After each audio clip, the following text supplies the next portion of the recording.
안녕하세요. 한국항공수련단 교육홍보팀장 한상필입니다. 이번 시간은 항공 실습 드론 제작 및 조정법에 대해서 알아보는 시간을 가져보도록 하겠습니다. 드론의 어원은 벌이 윙윙 거린다라는 뜻에서 드론이라고 불리게 되었다고 합니다. 드론이 비행하는 소리를 들어보면 윙윙 소리가 나는데 이게 드론의 어원이 됐다고 합니다. 기체에 사람이 타지 않고 지상에서 조종사가 원격으로 조종하는 무인 항공기라고 말할 수 있습니다. 영어 약자로는 UAV라고 지칭합니다. 드론의 종류는 일반형, 즉 취미용 드론이 있고 그 다음에 군사용, 그 다음에 탐사용 해서 세 종류로 크게 나눌 수 있다고 봅니다. 드론의 목적과 활용을 좀 더 자세히 알아보겠습니다. 드론은 처음에는 군사용으로 연구되고 활용됐었으나 최근에는 민간 산업까지 다양한 분야에서 이용되고 있습니다. 먼저 이벤트용, 취미용이 가장 많을 것 같습니다. 취미용, 장난감용, 그 다음에 행사, 그 다음에 게임, 그 다음에 대회용으로도 많이 사용을 하고 있습니다. 다음은 산업용, 그래서 도로공사라든지 국토개발이라든지 건축물이라든지 건축물 외관의 안전검사라든지에 활용이 되고 있는 것으로 알고 있습니다. 다음은 화물 수송, 항공 방제해서 농약을 뿌린다든지 방역을 위해서 약품을 뿌린다든지 그 다음에 택배, 긴급 재난, 재해, 재해 물품을 보낸다든지 여러 가지 용도로 활용이 되고 있습니다. 다음은 군사용. 군사용은 정찰 임무가 가장 많습니다. 그리고 저격 임무. 저격 임무는 미국 같은 경우는 테러범 암살에 드론이 활용이 되고 있습니다. 그 외에 군 작전, 특수 임무 등으로 다양하게 활용이 되고 있습니다. 다음은 감시용. 환경 감시, 공해라든지 그다음에 폐수를 방출을 한다든지 이런 거에 대한 환경 감시, 그다음에 도로 순찰, 그다음에 산불 감시. 특히 겨울철 같은 경우는 산불 감시용으로도 많이 활용을 하고 있습니다. 다음은 탐사용.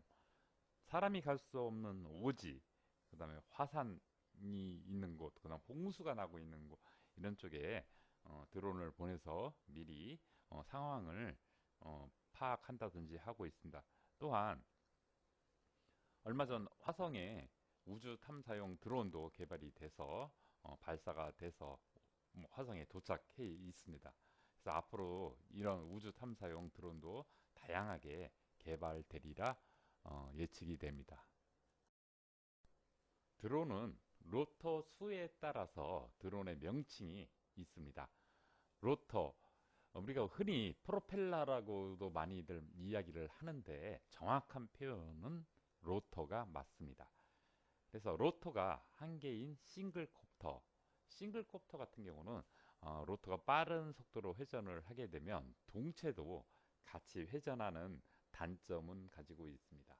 그 다음에 로터가 두 개인 트윈콥터, 세 개인 트라이콥터, 그 다음에 네 개인 쿼드콥터, 그 다음에 엑스콥터라고도 합니다.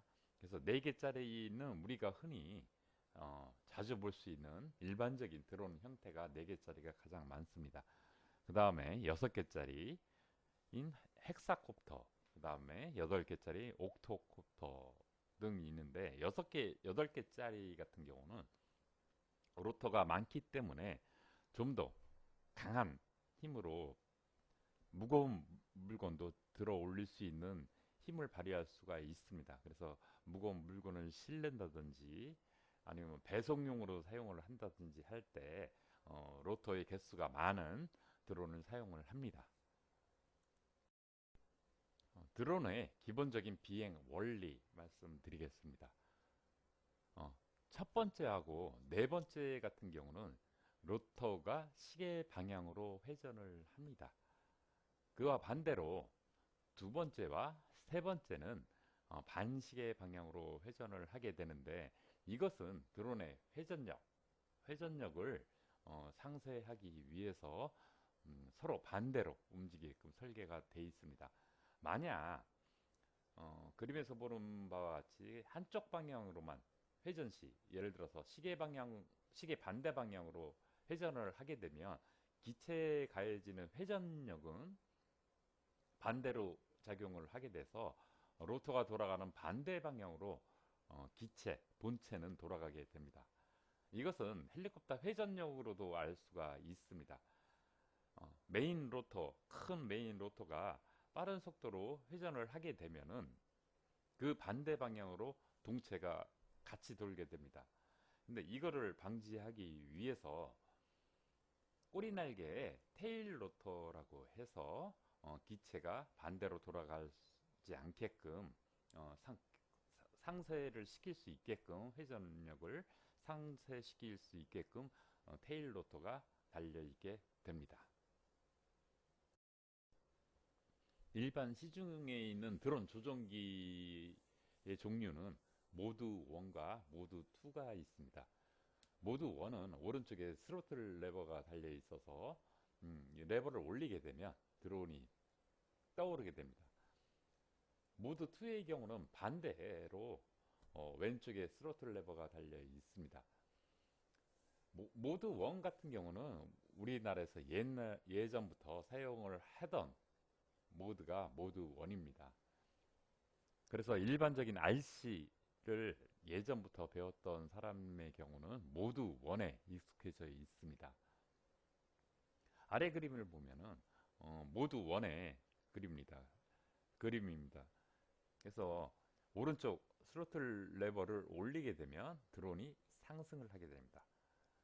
다만 모드 2의 경우는 반대로 되어 있기 때문에 드론을 처음 배우는 친구들의 경우는 모드 1으로 할지 모드 2로 해야 될지 신중하게 고려할 필요가 있습니다. 드론 조종의 원리는 일단은 드론 헤드 방향을 봤을 때 전진과 후진 같은 경우는 헤드의 뒤쪽, 그러니까 드론의 뒤쪽에서 두 개의 로터가 빠른 속도로 회전을 해서 한쪽 부분이 양력이 더 크게 됩니다. 그리고 앞쪽은 상대적으로 저속으로 로터가 회전을 해서 한쪽이 들리게 되면서 앞으로 기울어지면서 전진을 하게 됩니다.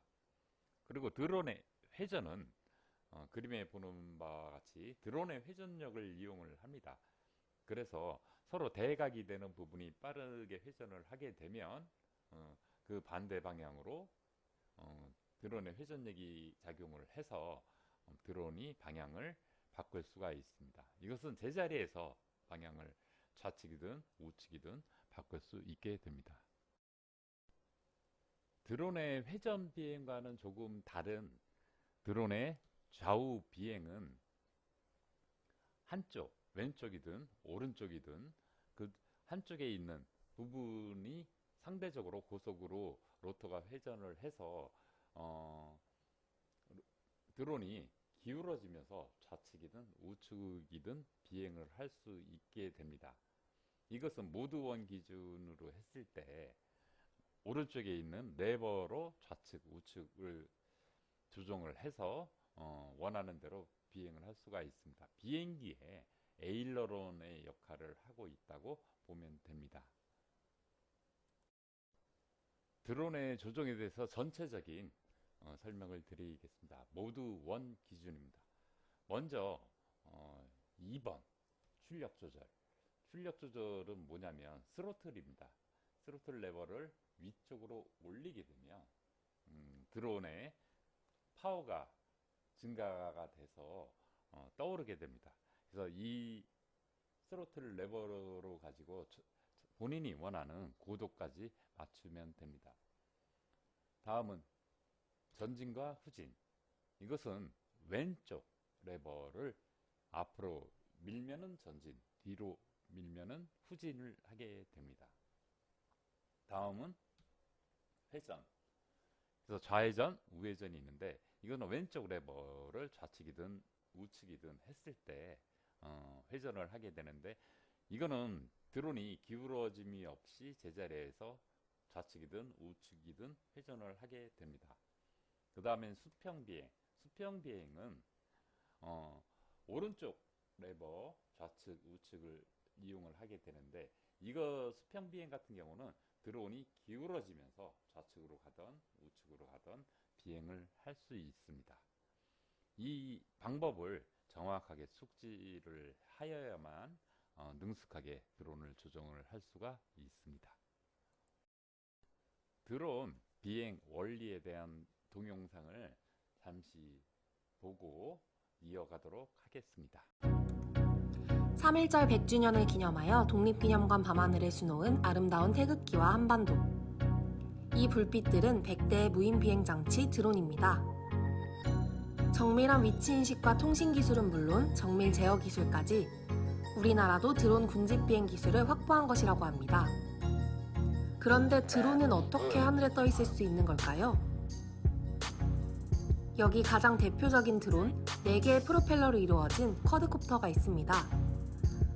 우선 드론이 위로 올라가는 힘은 양력입니다. 프로펠러의 회전으로 공기가 아래로 밀리는 동시에 그 공기가 다시 프로펠러를 위로 밀게 되면서 작용 반작용의 원리가 적용되어 양력이 발생합니다. 이때 드론이 받는 중력보다 양력이 크다면 드론이 위로 올라갈 수 있겠죠? 드론이 이동하기 위해서는 여기에 추력과 항력이 더해집니다. 항력은 공기의 저항으로 인해 작용되는 힘이고 추력은 이를 이겨내고 진행 방향으로 움직이는 힘입니다. 즉, 항력보다 추력이 강하면 그 방향으로 이동하게 됩니다. 그리고 네 힘이 모두 같을 때는 드론이 제자리에 멈춰있는 호버링을 할 수 있게 되는 것이랍니다. 드론의 원리, 간단하죠? 드론은 점점 더 우리 생활과 가까워지고 있습니다. 앞에서 본 아름다운 드론쇼뿐 아니라 배달 등의 분야에서도 조금씩 활동 범위를 넓혀가고 있습니다. 조만간 우리 집 창문으로 드론이 커피를 배달해주는 시대가 올지도 몰라요. 그 전에 드론의 원리와도 친해지면 더 반갑겠죠?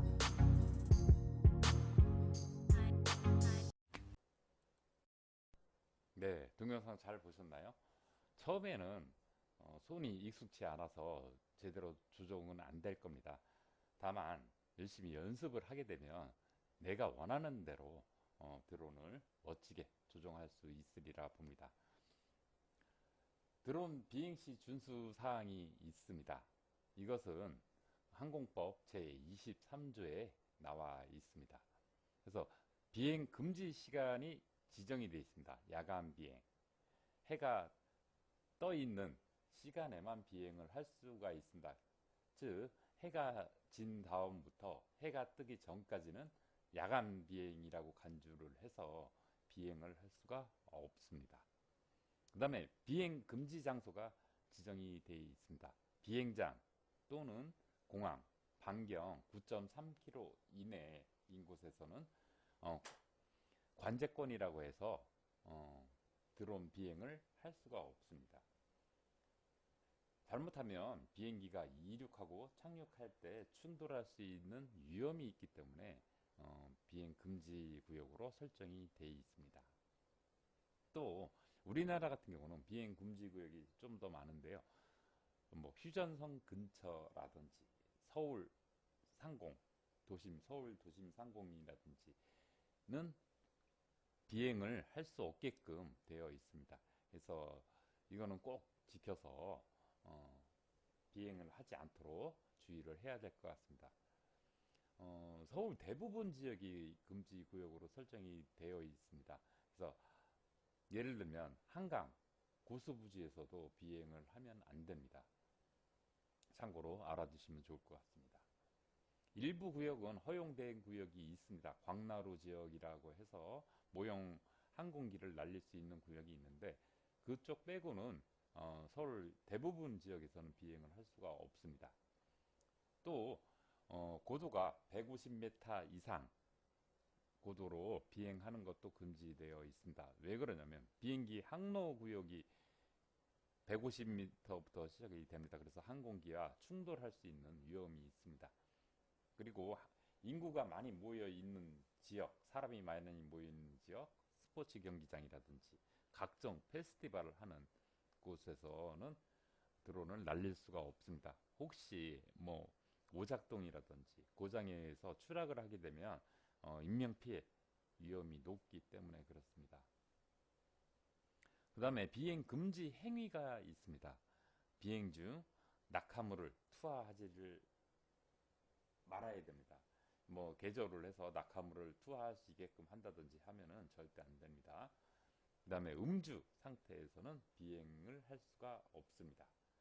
또 안개나 황사 등에 의해서 시야가 좋지 않은 경우, 그 다음에 드론의 성능이 상당히 좋아지고 있습니다. 그래서 몇 킬로까지도 비행을 할 수가 있는데 눈에 보이지 않은 곳까지 멀리 비행하는 경우는 비행 금지 행위에 해당이 됩니다.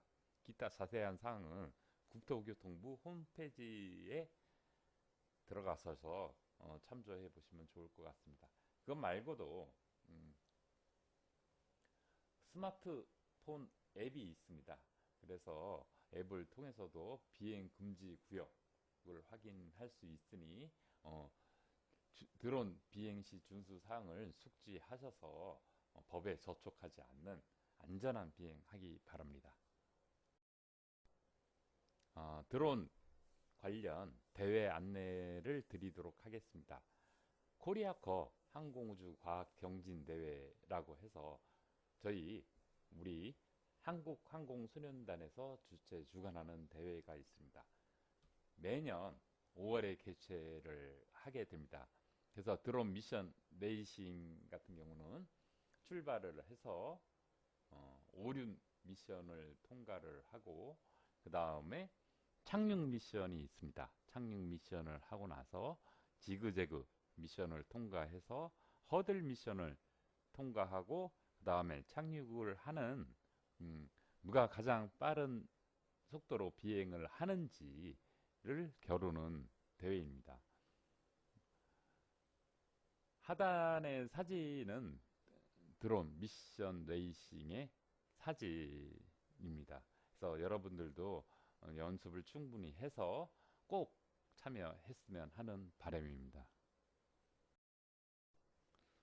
시중에는 다양한 드론 제품들이 있습니다. 완제품 드론도 있고 본인이 직접 조립할 수 있는 드론이 있습니다.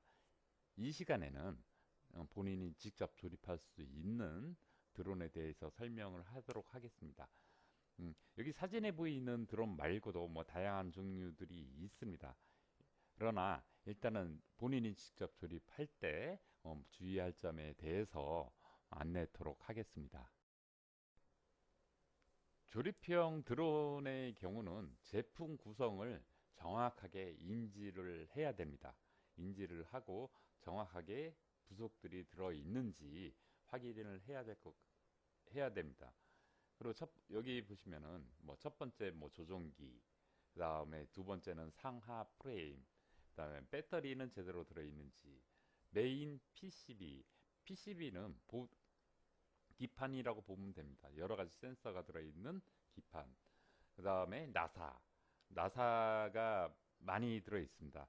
뭐 작은 드론이라도 뭐 공중에서 비행을 하다 추락할 수도 있는데 내부 부품을 보호하기 위해서 나사들이 많이 들어있는 게 특징입니다. 근데 나사들이 대부분 작기 때문에 조립을 하다 분실할 수 있는 위험도 있습니다. 그 다음에 프로펠러는 여기서는 프로펠러라고 표현을 하는데 정확한 표현은 로터가 맞습니다. 그 다음에 이제 드라이버, 뭐 충전용 USB 케이블, 뭐 안장 가드, 그 다음에 모터, 뭐 프로펠러 제거기, 뭐 기타 등등등 뭐 여러 가지 있을 겁니다. 그래서 구입을 하게 되면 제품 구성은 어떻게 되는지 본인이 직접 체크를 해보시기를 바랍니다. 첫 번째로 해야 될 것은 모터와 고무 커버를 결합시키는 게 중요합니다. 근데 고무 커버 같은 경우 잘 찢어지기 쉽습니다. 되게 얇게 돼 있는데 그러다 보니까 잘 찢어집니다. 그래서 이건 찢어지지 않게끔 조심해야 되고, 이 고무 커버의 역할은 본체에 모터를 연결했을 때 진동이라든지 그 다음에 정확하게 결합이 될 수 있게끔 해주는 역할을 합니다.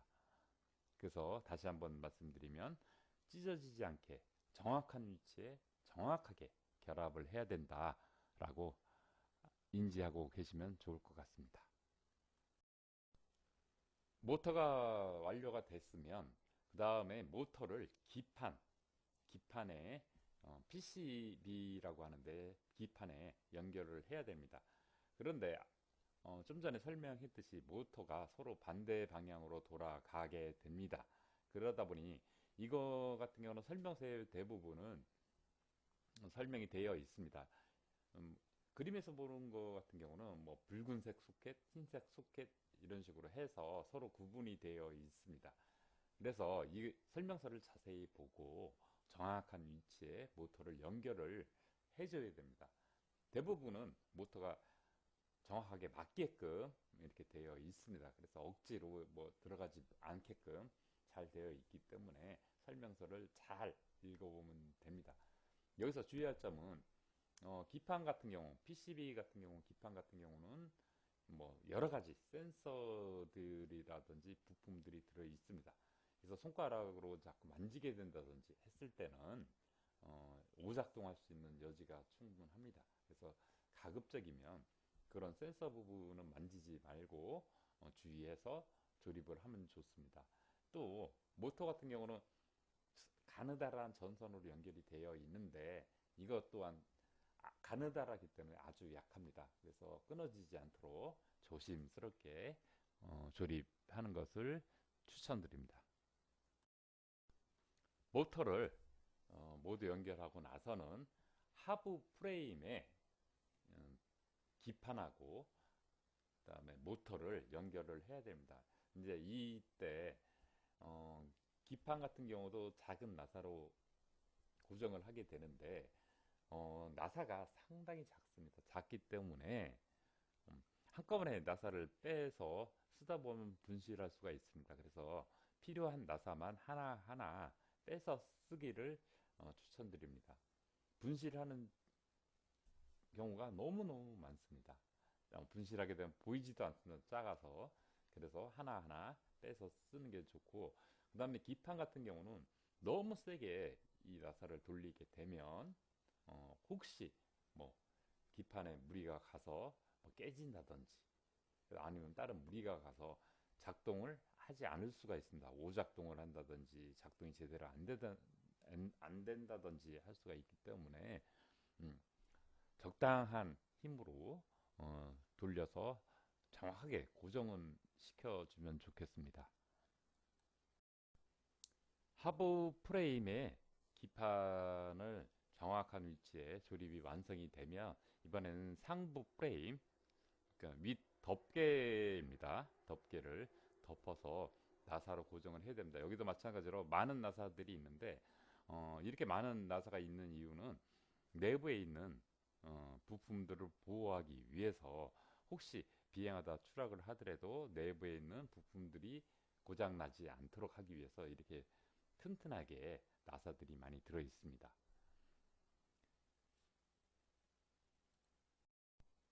그리고 가장 중요한 부분인데 상부 프레임까지 조립이 완료가 되면 로터를 모터에 장착을 하게 되는데 여기 있는 그림 같은 경우는 A하고 대각에 있는 A가 같은 종류의 로터입니다.